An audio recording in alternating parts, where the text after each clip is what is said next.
પંચમહાલ ઘોઘંબા તાલુકાના સિમલિયા ગામે આવેલ અને ઘોઘંબા તથા જાંબુઘોડા તાલુકામાં રાંધણ ગેસના બાટલાઓ પૂરા પાડતી શ્રી રાજ ખુશી ગ્રામીણ ગેસ એજન્સીના સિમલિયા ખાતેના ગોડાઉન પર જિલ્લા પુરવઠા અધિકારીએ છાપો મારી તપાસ હાથ ધરતા ભારત ગેસની એજન્સીની આડમાં એચપી ગેસનો કારોબાર ચલાવતા હોવાનું બહાર આવ્યું હતું।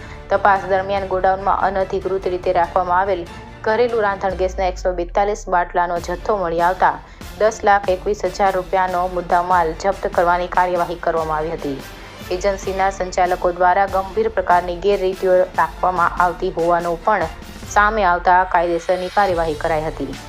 પંચમહાલ જિલ્લા પુરવઠા અધિકારી એચ.ટી. મકવાણા ગઈકાલે શુક્રવારે સાંજે ઘોઘંબા અને જાંબુઘોડાના હજારો ઘરેલું રાંધણ ગેસના બાટલા ધરાવતા ગ્રાહકોને અને ઉજ્જવલા ભારત યોજના હેઠળના ગ્રામીણ ગ્રાહકોને ગેસના બાટલાની સર્વિસ આપતી ઘોઘંબા તાલુકાના સિમલિયા સ્થિત શ્રી રાજ ખુશી ગેસ એજન્સીમાં આકસ્મિક તપાસ હાથ ધરી હતી।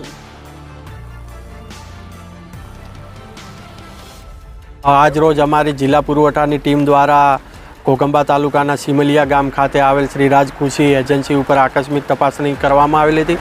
આ ગેસ એજન્સીની અંદર ગોડાઉનની અંદરથી અનધિકૃત રીતે સંગ્રહ કરેલ અન્ય બીજી એજન્સી એટલે કે એચપી ગેસ એજન્સીની એક ગાડી મળી આવેલ છે ને એ ગાડીની અંદર કુલ 142 ભરેલા સિલિન્ડર મળી આવેલ છે। આ તમામે તમામ જથ્થો અનધિકૃત રીતે સંગ્રહ કરેલો હોય જપ્ત કરવામાં આવેલ છે અને આગળની કાયદેસરની કાર્યવાહી હાથ ધરવામાં આવેલ છે। સાથે સાથે ગોડાઉનની ચકાસણી કરતાં જે 5 કેજી 19 કેજી અને 14.2 કેજીના પણ 457 ગેસ સિલિન્ડરની કટ મળી આવેલ છે તેમજ અન્ય એલપીજી ઓર્ડર 2020ની કંડિકાઓના જુદી જુદી ગેરરીતિઓ આચરેલ હોવાનું માલુમ પડે છે। આ તમામે તમામ બાબતો ધ્યાને લઈ અને આગળની કાયદેસરની કાર્યવાહી હાથ ધરેલ છે।